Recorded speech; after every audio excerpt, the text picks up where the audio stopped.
If I had to pick 3 factors that a map needed to excel at for it to be a great map, they would be the wonder weapon, the difficulty of the map, and its side quests. Since Mob's release, side quests have been a huge part in my enjoyment on certain maps, but a map can contain plenty of quests for me to accomplish, and yet, they can all feel so hollow. It could be some of the rewards it grants, or it could be the journey you go on to complete said tasks. For me, there could be a multitude of reasons as to why certain side quests could feel so empty. And in this video, I'll be discussing not only some of the history of side quests, but also what I think a good quest looks like, and why it is so important for a map to master them. So I mentioned Mob a little bit ago, and that's because it was a defining moment for me as a player. No more was it just get a wall buy, get my perks, and gamble away at the box until I get what I want. Then, Mob of the Dead had released, and I was addicted on becoming as efficient as I possibly could by completing everything the map had to offer. I had focused on point management, how I used my afterlives, and how I wanted to progress through the map while also completing certain steps towards multiple different side quests. Now at the time of Mob's release, there was no other map like this due to one simple reason: side quests. Sure, there were side quests on other maps such as Shinonuma on the iOS, which allowed you to get the Wonder Waff upon completion. But besides that one, no other map had what Mob did. On maps prior to it, you were pretty much left with one choice on becoming powerful, and that was getting lucky from the box if you weren't using traps to high round. Some of these wonder weapons dealt infinite damage, making them your top priority to get. So when Mob released and introduced the Golden Spork, the Hell's Retriever and Redeemer, and the first wonder weapon quest that wasn't a buildable, needless to say, I was hooked. This was the new standard I had at the time when I was 12 years old. I wanted maps I could strategize on to becoming the most powerful I could be, and I wanted more fun and rewarding side quests as well. Not only are these rewards as iconic as they are, but the steps you need to get them fit the map's description perfectly. Hellhounds spouting off of walls and feeding on zombified inmates is a good example. Or how about using a golden spork to cut through zombies, solidifying a shank people could use in prison. The rewards and steps to get them must fit the map's profile in order for everything to flow effortlessly. And I can say that without a doubt, Mob of the Dead is in most people's top 10 best maps list because of the reasons I stated. And in my opinion, there are only a few maps that can make me feel as immersed as Mob made me feel through its side quests. One of them being Shadows of Evil. Shadows has a lot of similarities to Mob through its progression system, but what makes them so different are their settings and how they use them to design their gameplay features. Mob focuses on hellish relics and prison manufactured tools, while Shadows goes all out Lovecraft with all of its weapons, while also making room for some of its noir jazz theme the map starts off with. A great example would be the quest on getting and upgrading the Apothecon Sword. While riding the tram through the city, you must find 3 symbols hidden in open windows. Then you unlock this hidden door and take one of the eggs to the 4 statues to charge it, then boom, the sword is yours. But it's not as simple as I had explained. You would have needed to unlock Pack-a-Punch, which is already an adventure in itself, but you would have also needed to destroy all the 4 crates that hold the eggs that charge them. So already the map has shown you the Apothecon creatures, these little worm babies, and weapons that look as if they belong here. And to keep the immersion going, side quests like the sword, upgrading our trip mines that are now filled with donuts, and upgrading the little Arnies are very much needed components to make Shadows feel more unique compared to other maps. But another factor that needs to perform well is its rewards. Is the quest too tedious? How long is this going to take? And am I going to become not only powerful with these rewards, but are they going to be fun to use? And with the rewards I mentioned from Mob and Shadows, without them, my overall joy with these maps will be significantly different. I wouldn't go as far as to say that these side quests are the only reasons why Mob and Shadows are so iconic, but I will say that without them, things would be a lot different. There are other maps with great side quest rewards like Golrod Crovy with its dragon wings, the little dragon with the 115 gauntlet, and the dragon strike. Then you have Revelations with its god mask, which essentially turns your game into a modern zombies map with the amount of hits you can take. So already Black Ops 3 is stacked with great maps with multiple map exclusive rewards. It seems like we can only go up from here, right? Right? Well, that's where you'd be wrong, because Black Ops 4 had unintentionally lowered its quest value by a little bit with one simple feature: create a class. Now, before I get to getting on this conversation, I want to make it known that the only map that will have nothing to do with what I'm about to say is Dead of the Night. Rewards like the steak knife and the crossbow, which help kill vampires and werewolves faster, are the perfect rewards for this map. The steps to unlocking them are great, and they involve the map itself perfectly. So once again, Dead of the Night will not be frowned upon by me in this next topic that I will be discussing. So why did create a class reduce the value of side quests, you might ask? It's because they made us too powerful. The special weapons were wonder weapons in our back pocket right at the beginning of every game. I don't think that special weapons were a bad idea. Hell, I loved them. The multiple different tier upgrades were a great idea. Each of these special weapons were unique in their own way, and they also offered the player different ways to slay zombies, either from afar or up close and personal. But here is where my problem lies. The Apothecate Sword and the 115 Gauntlet had their own journey to receive them, which were fun to get, and they also offered a little challenge as well, with multiple steps that required good map knowledge and great memory. Now, we're all gone. No more map exclusive special weapons that mirrored the map's atmosphere, and that's not the only side quest reward that had been robbed of its value. Lethals had taken a similar hit with its Wraith Fires, because they were the best lethals in the game, and yet again, you could start out with them. Now sure, there are the Homoculuses, which I prefer more than the Wraith Fire, but you get them from the box. There is no side quest to get them, but there are side quests for other lethals like the Yellow Snowballs, Samantha's Music Box, and the Hell's Retriever. I don't really care too much for the Snowballs or Samantha's Music Box, but what hurt the most was the Hell's Retriever. It pales in comparison to the Wraith Fires, and not only that, but back in Mob, the Redeemer was a fantastic tool to have for killing zombies. It was actually one of the few weapons that could take you to higher rounds, due to other weapons depleting on the damage scale the further you go into your game. Now, returning to Blood of the Dead, there are now the special weapons, Wraith Fires, and the Helion Salvo that put the Hell's Retriever to shame. So, what's the point in spending time doing any of these quests when you could start out stronger than what the map has to offer? The only sort of quest you'll be doing will be unlocking the map exclusive Wonder Weapon. And I wouldn't consider Wonder Weapon quests as side quests. I personally think that they are their own category. But if you guys think that Wonder Weapon quests are technically side quests, then let me say this. Black Ops 4 has probably some of my favorite Wonder Weapon quests ever. They tie into the map quite well, and some of the steps are quite unique and intricate. Some standout quests for me includes the Alistair's Annihilator and the Magma Gap. Now I will say that I love and adore Black Ops 4.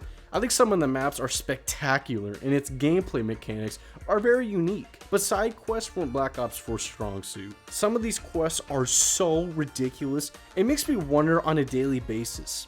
How did anyone figure any of these out? For example, I totally forgot that there actually is a quest for getting the Homunculus. It looks like this.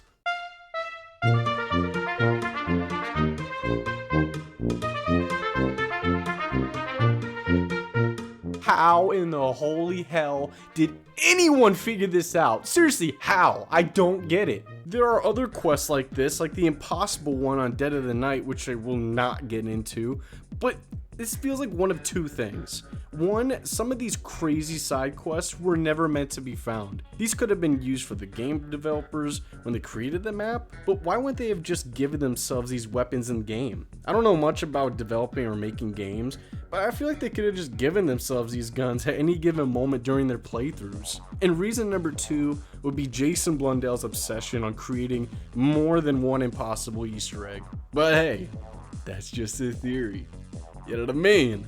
So let's transition into modern zombies and see what they did right and what they had done terribly wrong. For this section, I will be discussing Cold War Black Ops 6 and Black Ops 7 at the same time, considering how similar they are with their side quests. So a ton of people in my comment section say that most, if not every modern zombies map feels exactly the same, with the only difference being the setting of the maps. Create a class is the root of all evil when it comes to people's conclusion over modern zombies. It's just facts. Other reasons being the new point system and the addition of scrap. And this is where, depending on how much you love or hate modern zombies, will decipher your overall thoughts on modern side quests. Because most of these quests reward you with some scrap, a couple hundred points, a random pack crystal, random perks, random guns, random gear, or random equipment. I think we all know how long it takes to fully upgrade our guns and to get all of our perks. So doing a lot of these quests, which each modern map has a hefty amount of,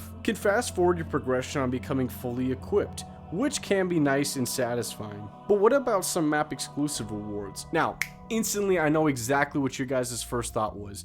The golden armor plates or the dark ether blade, and for good reason too. Golden armor is a necessity, while the dark ether blade is just fun to throw around every 2 seconds. So okay, great. What other rewards do we have? Well, on Terminus and Ashes we have a double points medallion, which have different effects. But what else? I might go as far as to call the incantations a side quest reward, but I don't count wonder weapon quests being side quests. Those are wonder weapon quests. So what else do we got? So here's my point, and it's that none of these quests have had as big of an impact as Black Ops 2 or 3 had with their rewards. Let's take the bowling quest on Liberty Falls for example. It makes sense that there would be a bowling activity on this map, but instead of rewarding us with a bowling ball as an equipment item, we instead get random loot. Or how about the golden garbage? I mean, come on, really? What do you guys think is in there? Random trash. But here's the thing. The difficulty of each quest will determine the value of your reward. So yes, rummaging through garbage cans is literally as easy as a click of a button. So don't expect much. But to get a free perkaholic on Forsaken, you'll need to put in some work. The same concept can be seen on older games, but let's be honest for a sec. Modern Zombies is made for the casual player. If you wanted to complete everything the map has to offer, you could do so, but there's also no harm if you didn't do anything but survive. But if we go back to Grod Krovi, having the gauntlet, upgrading the shield, and the dragon strike were kind of an essential to have. Modern Zombies offers easy quests for the player to digest, which could create a hunger to learn more easy or challenging quests to complete.